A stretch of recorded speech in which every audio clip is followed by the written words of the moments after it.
Good evening. I'd like to welcome everybody to the Planning Commission meeting for January 2026, and Happy New Year to everybody.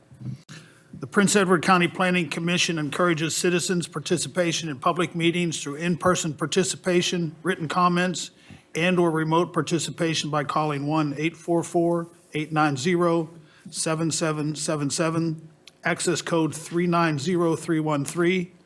Additionally, citizens may view the commission meeting live in its entirety at the county's YouTube channel, the link to which is provided on the county website. With that, I'd like to call the meeting to order for January. Just go around the table. Mr. Page? Here. Mr. Hogan? Here. Mr. Hart? Here. Mr. Fuller? Present. Mr. Copeland? Here. Mr. Weiss? He's on the phone, okay, great. And Mr. Pringerman, we do have a quorum and we're ready to go. With that, invocation, maybe just change it around a little bit, and I just want to say, I'd like to say a special prayer for everybody and wish everybody safe travels or stay home over the next couple of days because of the impending weather, somewhere between 1 foot and 2.5 feet of snow. With that, I'd like to ask everybody to stand for the Pledge of Allegiance. Pledge allegiance to the flag of the United States of America and to the republic for which it stands, one nation, under God, indivisible, with liberty and justice for all. Thank you. Lou is here. He's in the next room. He'll be here in a minute. Okay, got it. With that, just asking the board, do we have any conflict of interest disclosures for tonight's meeting? Okay. As is every January, we go through the election of chair and vice chair. So I guess, are there any nominations for the chair?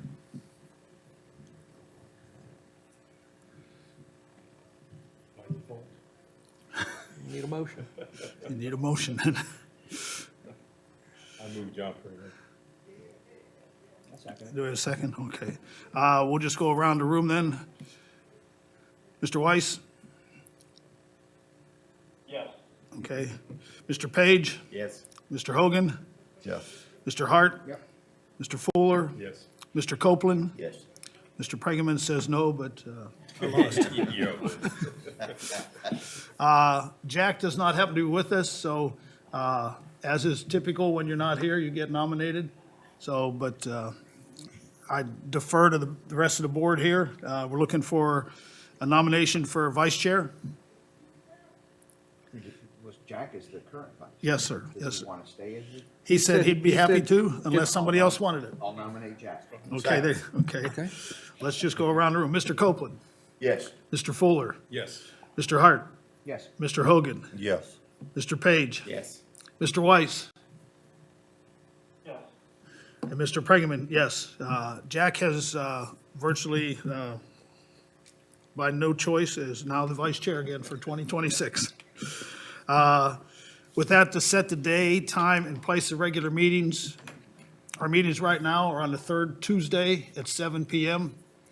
Are there any problems with that for everybody? Like to keep it where it is? Okay. Again, I have to go around the room, and I apologize. Before you get that far. Okay.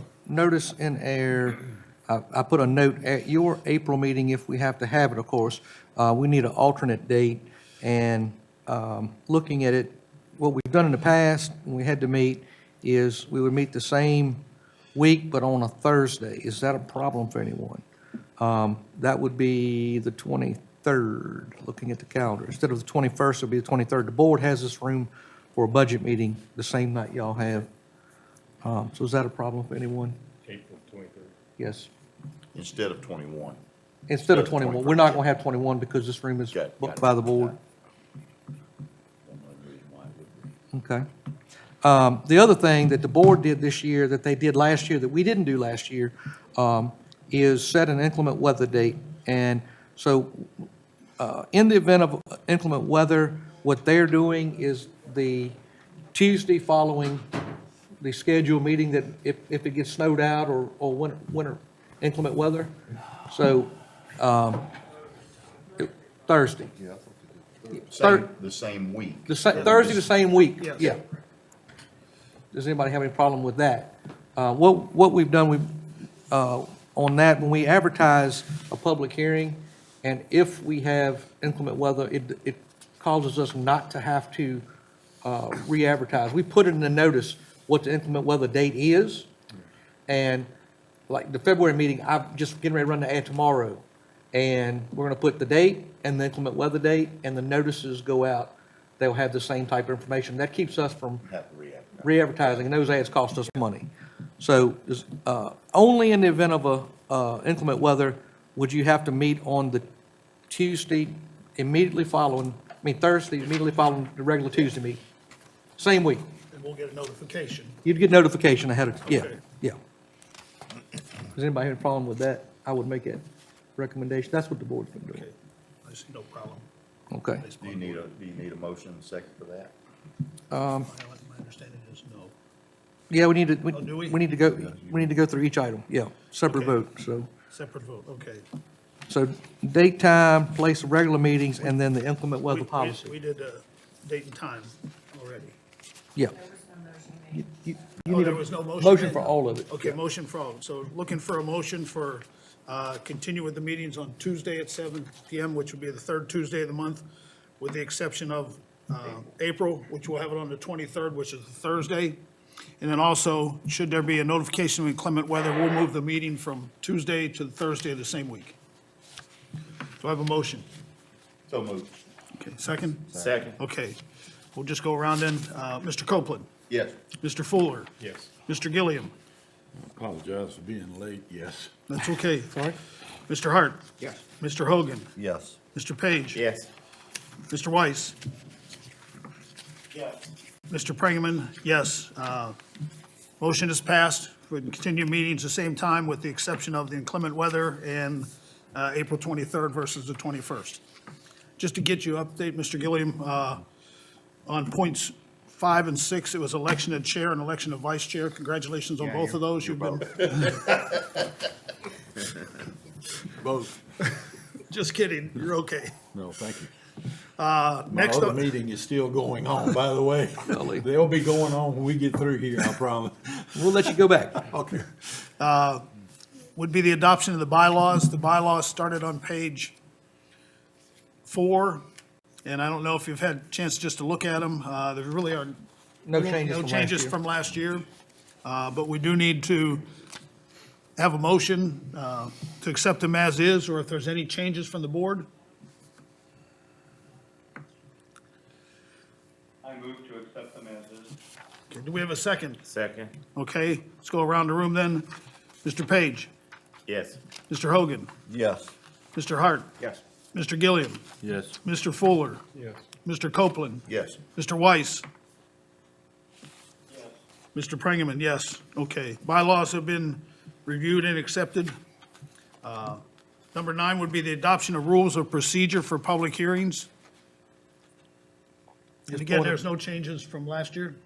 Point of order, these are the same rules of procedure for public hearings that the board uses and just adopted at their January meeting. Okay. Okay, do we have a motion for the adoption of the rules? So moved. Okay, second? Second. Okay. We'll just go around the room then. Mr. Weiss, Yes. Mr. Page, Yes. Mr. Hogan, Yes. Mr. Hart, Yes. Mr. Gilliam, Yes. Mr. Fuller, Mr. Copeland, Yes. and Mr. Pringerman, yes, okay. Rules of procedure for public hearings have been adopted. Finally would be the approval of minutes from the last meeting, which goes back to our November 18th meeting. I saw no changes necessary within the minutes there. So I just look for a motion for approval of the minutes. Move to approve. Okay, do we have a second? Second. Okay, we'll just go around the room again. Mr. Weiss, I will abstain because I was unable to be present at that meeting. okay, thank you. Mr. Page, I will abstain also because I wasn't okay, present at the meeting. okay, no problem. Mr. Hogan, Yes. Mr. Hart, Yes. Mr. Gilliam, Yes. Mr. Fuller, Yes. Mr. Copeland, Yes. and Mr. Pringerman, yes. Minutes have been approved. With that, we have the 2025 annual report. Yes. Mr. Love? Yes, Mr. Chairman, members of the commission, annually, the Code of Virginia requires that the Planning Commission prepare, or staff for you prepare, end of the year report. This goes over all the business that took place, how many meetings, what matters were taken up, and what transpired. Additionally, it's supposed to cover items within the county on the comprehensive capital improvements plan and the planning and zoning office.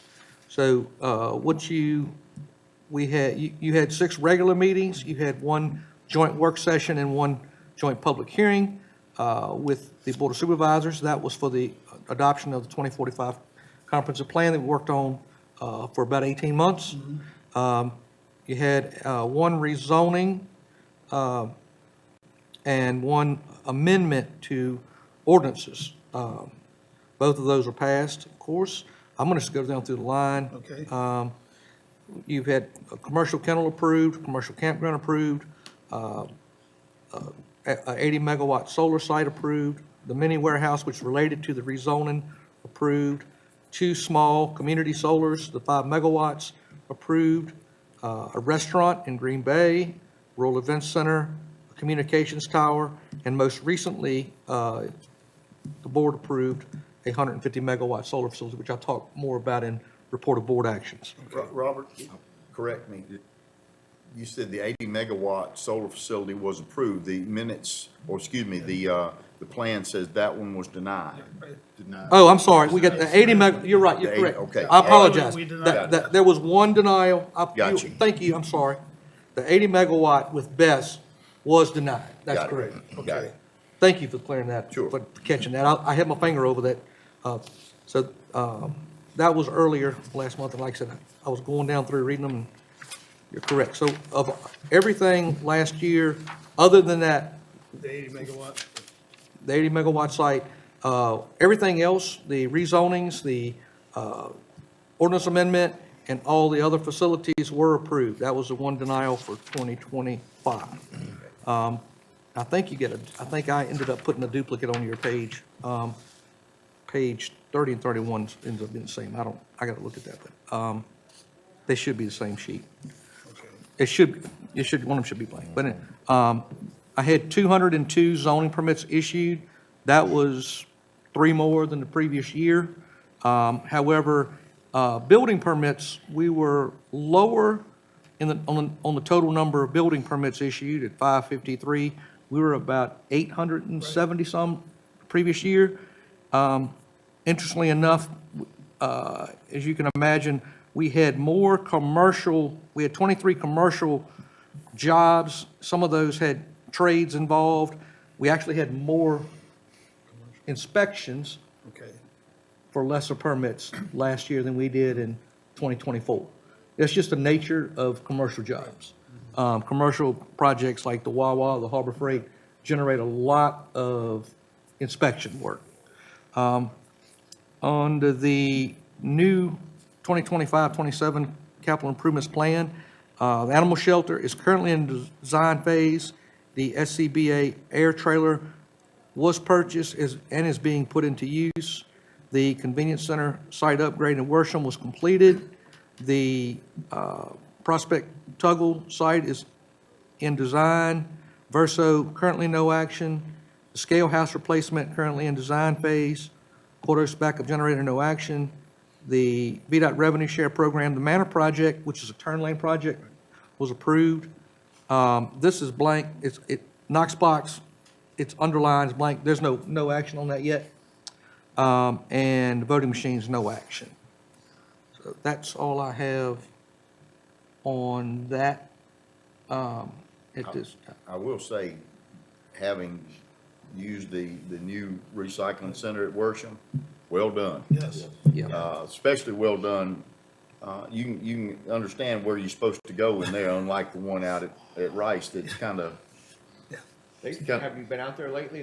They put directionals and striping on the pavement. At Rice?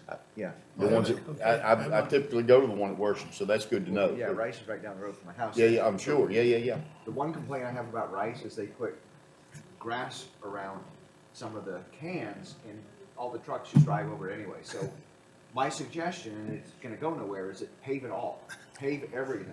I don't know why they put grass in. Beautification. It's a Then they come beautification back and project. fix it, and then the And trucks it drive over gets it. rutted again, yeah.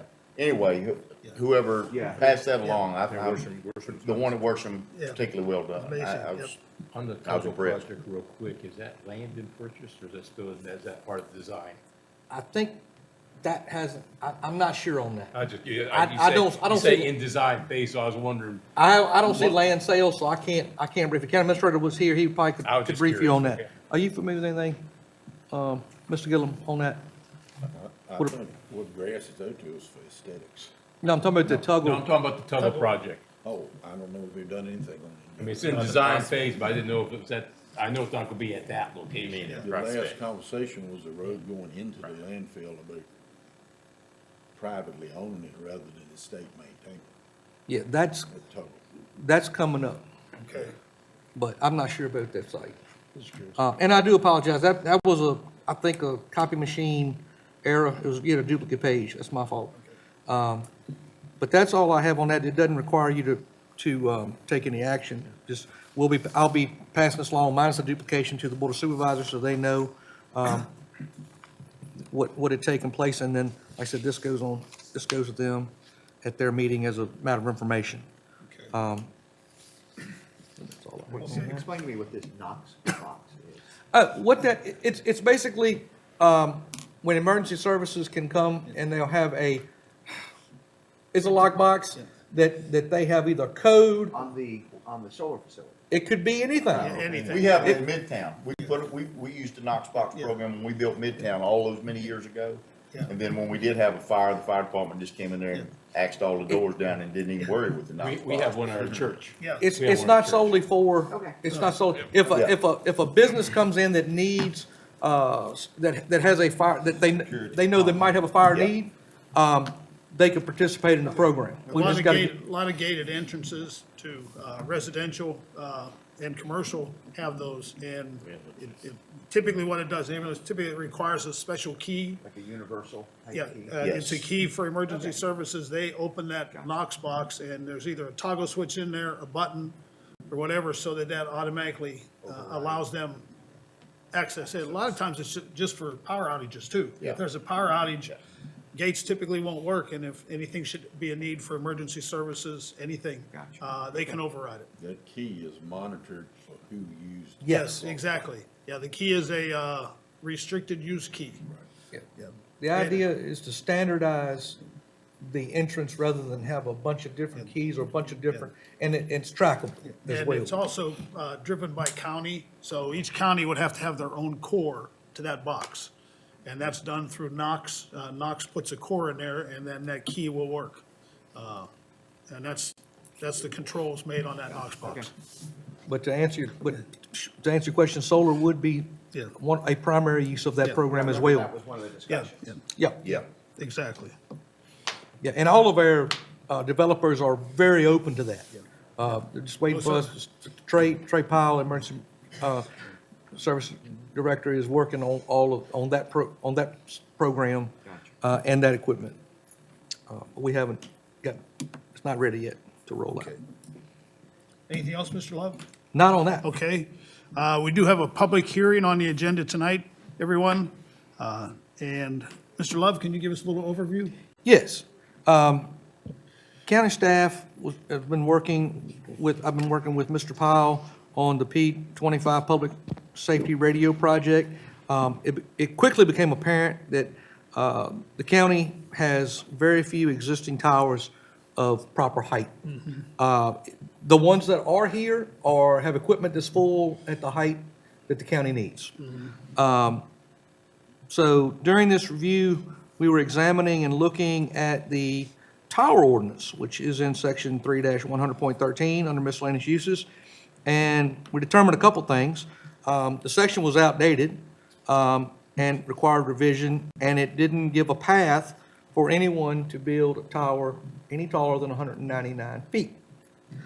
In looking at other localities, looked at language that that different localities are using to enable that, and staff prepared some minor updates and revisions in your packet. It's on page 34 and 35. Got a couple of strikeouts, and I'll explain those, and what's bolded and underlined is recommended new language. So we brought this to the attention of the Board of Supervisors at their December meeting, and they recommended, obviously, there's an ordinance amendment that need to come to you all. So that's kind of where we're at. What these proposed changes do, it does not open up for tall towers without special use permit approval. So the height is still set at 199, but an applicant can petition the county, and the Board of Supervisors can allow something taller with justified cause on a case-by-case basis. So this proposed change would support critical public safety communication infrastructure while providing clear guidance. A couple of things to make note of. In number 3, under general standards, item C3, right now, currently it says no tower shall exceed 199 feet in height, including antennas. This is the language that was recommended. We pulled similar language from several counties. Requests for exceptions from this height restriction must have Board of Supervisors approval through the special use permit process. So even if an existing tower that we already have wants to go taller, they've still got to come through the special use permit process, which does come to you all first. Put the Board of Supervisors in there because they're the only body that can actually, after they get a recommendation from you all, they can vote to approve. Couple of other things to note. Item 11, I struck out, under co-location opportunities, I struck out the words without compensation as a community benefit. It is illegal to in your code, ask for free space. The Code of Virginia and lawsuits have made that a no-no. So we haven't been asking for it. We've had, if a tower company wants to proffer or offer that to the county can accept it. But we can't mandate it. Can't ask for it. So we're taking that out because we just don't close a loophole. Yep, close a legalese. And then item 12, I saw this in several localities, specifically down in Chesterfield and Henrico. My building official had said they had a lot of good stuff, so I pulled some of their code. And I'm adding this in, telecommunications transmission from any telecommunications tower or related facility. And that may be, related facility would be the ground mounted equipment, like on the pads or generator building, shall not interfere with the emergency public safety communications system operated by the county or any communication systems operated by federal, state, or county government. This just protects the county, the state police, and any official government agency from having a telecommunications company interfere with their signal. If it interferes, they're going to have to change their equipment out. Correct. It wouldn't cause us to, or say, for instance, the state police has a tower in their county. If somebody installed equipment, that equipment installer would have to change their stuff, not state police. Okay. So this protects their equipment, we feel, gives a better level. There was some statements about non-interference with the radio and stuff, but this specifically calls it out. Since we have that P25 system that's coming online, we wanted to make sure we had a protection in there, that there would be no way there'd be any interference at all. Nothing's grandfathered is really where they're coming from too. Oh, So yeah. something's already there. That's correct. This has been duly advertised in the Fall Herald. Because this is an ordinance change, it did not require a landowner notification because it changes the law, not a specific site. I haven't had anybody contact me, though, since I advertised this for or against this zoning text ordinance amendment. Okay. Any other questions for Mr. Love? Well, I got a couple. All the new towers have to have a buffer. So it says a standard buffer consists of a landscape strip of at least 4 feet wide outside the perimeter. That's correct. Yeah, and That's 6-foot correct, fence. okay. And the other thing I have is, as far as the material goes, it says something over here about galvanized. Yeah. I mean, I guess potentially it could be a wood structure, No, so it has to be galvanized. yeah.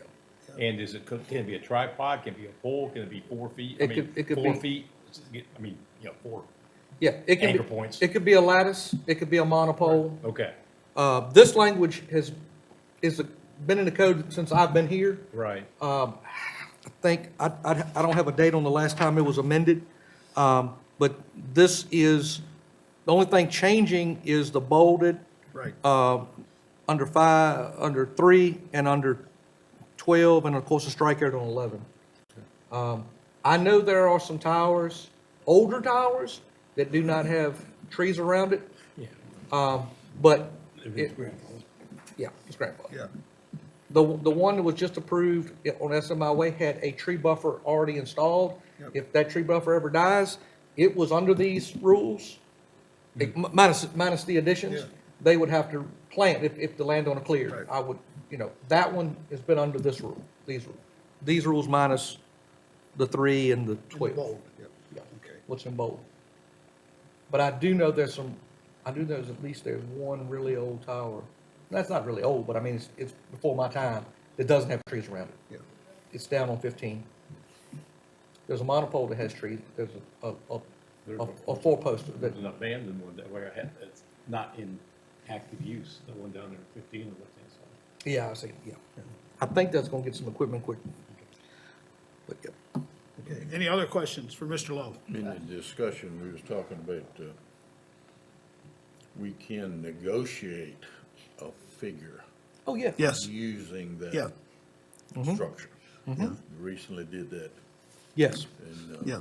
like Robbie said, we just can't mandate that we gonna Yeah. use it no matter what. Yeah, That's- Can't do it that, can be a revenue generator, is what we're saying. yeah. Yep. we can still leave in there that they can offer us co-location opportunities, Right. but it's at a negotiated. This is a real hypothetical. So it might be hypothetical to the point of being stupid, but I'm gonna ask you. No, that's okay. Let's say the county had a piece of property and we wanted to put up a tower. County got, the county wanted to do it. Does the county actually have to come and get approval by the Yes. county to Yes. build? Yes. Yep. Okay. We have to file a special use permit with ourselves Which and we've come done to it. this board and Got it. take public comment. And the neighbors around that site, the adjoining properties, would get a letter Yeah. and an opportunity to speak. Got it. Yeah, Got it. we've had that happen already with the county having a special use permit request come to the board. I thought that was Yeah, yeah. the answer that I was gonna hear, but I was bound to ask anyway. That actually is, it comes to you all Okay. for review, and then it goes to the board. And Robbie, that's gotta be an engineered structure. Yes, Yes. absolutely, sure. absolutely. Yeah. Yeah, that has structural load to carry, Yeah. a number of carriers that they specify that they want to hold. And anytime we have, just so you all know, anytime, we have a lot of 5G equipment. I mean, I'm having one a month to, I guess, every carrier on every tower switching out to newer equipment. We require them to give a structural load analysis of that tower and then a graphic, a site plan with an elevation to show that it's not increasing its tower height, Right. that it's, so, The Verizon one we've been working on, I think it's 50 more feet we're adding to it. And in doing so, lighting has to be added to it. You've got to follow. And you're right, the structure under it's gotta be strong enough to hold whatever Additional, is yep. put up on top of it. and generally speaking, anything over 199 is gonna have to have, FAA is gonna make them light it. Right. Be a white light in the daytime and flip to red at night with the photocell. Our new radio system, if we don't have the height, we're wasting our money. Yeah, exactly. We've got to Yeah, that's what's driving this. Understood. Is there some There'll be somebody coming across the board. I believe there will. I believe there will, yes. I know we need at least one site in the Darlington Heights community. I think we did get on the state police tower. We had to get a lease with them, and then the landowner, we had to get a lease with the landowner on the mountain, the real tall tower. Leave them out. Yeah. But that'll eliminate a tower there, but probably have to have at least one more site to make everything work. Right. We got on Dominion too, didn't we? Yes, Dominion, yeah. Any other questions for Mr. Love? Okay. With that, Mr. Chairman, I have 2 questions, please. go ahead, Mr. Weiss. Thank you. Robbie, as part of your review, Mhm. did you also look at the definition of power in section 6-200.13, just to make sure that that still is okay? It seems straightforward enough, but I just Yes. want to make sure we don't need to do anything to that. No, we did not see that we would have to change the definition, because the standards of the development use fell under the section that we're amending, or seeking to amend, now, with the new language. Very good. And my second question is back on that section C3 about the 199 feet. Yes, Is that height still the standard that you're seeing in other communities, but all we're doing is we're adding the special permit requirement to go above it? But that number 199 is still standard? that is the standard, and the reason that is the standard, at 199, a tower does not have to be lit. And for night sky friendly, that is, a lot of localities have night sky friendly ordinances for lighting. That's the reason the 199 is there. If you're under 200, you absolutely don't have to light a tower, unless it's sitting on top of a mountain. I have to qualify that. But generally speaking, in normal elevation above sea level, a 199-foot tower that's not on a flight path would not be lit. So with the Board of Supervisors, if they were to approve anything over that, obviously, they would know that would be a lit site and be different than anything else. Okay, thank you. Mhm. Anything else for Mr. Love? Okay. With that, I will open the public hearing. I do not see anybody in the room. Do we have anybody on the phone? Okay. With that, I'll close the public hearing then. And from the board here, I see no reason to do anything other than to pass it, but we do need a motion. So moved. Okay, do we have a second? Second. Okay. And we'll just go around again. Mr. Gilliam? Yes. Mr. Copeland? Yes. Mr. Fuller? Yes. Mr. Hart? Yes. Mr. Hogan? Yes. Mr. Page? Yes. Mr. Weiss? Yes. And Mr. Prengerman, yes. It's passed unanimously, okay? Review of supervisors' actions, Yes. Mr. Love? So since your November meeting, the board, we didn't meet, they did not have a public hearing in December. Correct. On the Tobacco Trail Solar, which is Strata. Right. On the Wilkerson Farm. That's the primary landowner. We were able to have a public hearing last week, and that did pass. It was not unanimous, but that facility was approved by the county. It will move now to all the requisite state approvals it has to go through, and it'll go through Department of Historic Resources, it'll go through State Corporation Commission, it'll go through utilities, everything that has to go through. And at the public hearing, at the community meeting that was held by Supervisor Townsend, they said that project would probably come online, probably not before, but probably in 2028. Okay. So that's probably the soonest we'll see construction. It takes about that long to get through all the state requisite approvals that it takes to get a site to be built. So that is, that's in the future. There are in the siting agreement on that project, that's one document you didn't see, but it is on the county website. There is about $5 million in upfront payments. Some of that's when they get state approvals. There's several state approvals they have to go through. When they get to certain benchmarks, they will cut the county a check. Some things go towards capital improvements. They're going to donate so that Verso Community Center can have some more upgrades. That's in the future. When they get a building permit, there's another check that gets cut outside the building permit. But it's about $5 million in upfront, and then about $11 million in taxation.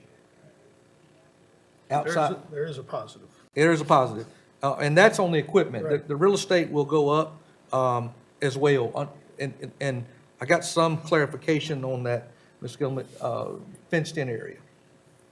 I wasn't 100% sure at the meeting whether it was under the panel or Right. fenced-in area. Right. Because you can quantify that. We make them, they have to do an alter survey when they're done. But the land in the fenced-in areas will go from an agricultural value to a commercial or industrial value. And so there's a state taxation guideline that Commissioner Revenues use. But I did find out after that meeting, because I was asked to find out, it's fenced-in area. Okay. And that's the only, I don't have any old business right now. I don't have any new business. I don't know that you'll have an application for February. We've got a few weeks. I've been talking to someone about another commercial campground. But they're working through the health department and working through, with VDOT on the entrance and then the health department. I think the entrance is okay. They're working with VDOT.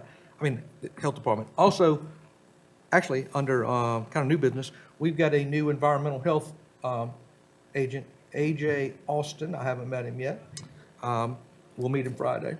Okay. He's our new environmental health. Our former environmental health has moved, Ms. Nelson has moved to the restaurant permitting inspection side. So still here in the county. So looking forward to working with Mr. Austin. I don't have his credentials yet. I don't know where he's coming from. But he's hit the ground running because I've already worked with him on a subdivision, just a split of 3 parcels. So Okay, been very, very nice to work with so far on email. good. Anything else, sir? That's all. Anybody else have any business? I wasn't asked, but I need to bring it up. The Blue Spot, which is the owners of the majority of the land out at the manor in that area out there, they have agreed to donate the land around the house, which is approximately just under 4 acres, to the Dunnington Mansion Foundation, which helps both parties. And they'll be going through survey. And once it's surveyed, then both attorneys will make sure it goes through. That gives the foundation the opportunity to try and solicit potential to either renovate or at least utilize it for more purposes than just on tours they're doing. But that just happened the end of last week. So it's good for them, and it's also good for Blue Spot. Okay. The reason I bring it up is there was a comment that was made, I guess, on social media that Blue Spot has been turning them down all the time, and somebody panicked on it, and I said, I'll bring it up. Okay. Anybody else have anything? The Yes. turning lane project there at the manor, have they any idea when they're gonna do that, start on it? Haven't heard. I don't have a date. I'll try to get that information by your next meeting. That would be a plus too. Yes. Yes, To get that done. That's a dangerous area, Yes, it even is. now, without much activity out there other than the golf course. the reason I was told, and yes, we were told at the county that was not done is originally, if you remember, there was supposed to be a 4-lane project Right, right. between, from where the fishing pig, the original fishing pig is, where the roundabout is now, Back. all the way to Lowe's. And that project got killed and the money went to Lynchburg. Yes. So that's why they didn't put a turn lane on a 2-lane, because they figured there would be a 4-lane. They weren't 100% sure where the 4 lanes might go. It might move that, might affect that turn lane. But since the 4 lane's not gonna happen, we were able to work through and get that project going again. It would have been done with the 4-lane project. Yeah, For the last year, 20 years. yeah, exactly. Yeah. Yeah. Anything else? Okay. Next meeting, February 17th. Meeting adjourned. Thank you, everybody. Be safe. And if anybody's bored and they want to shovel drive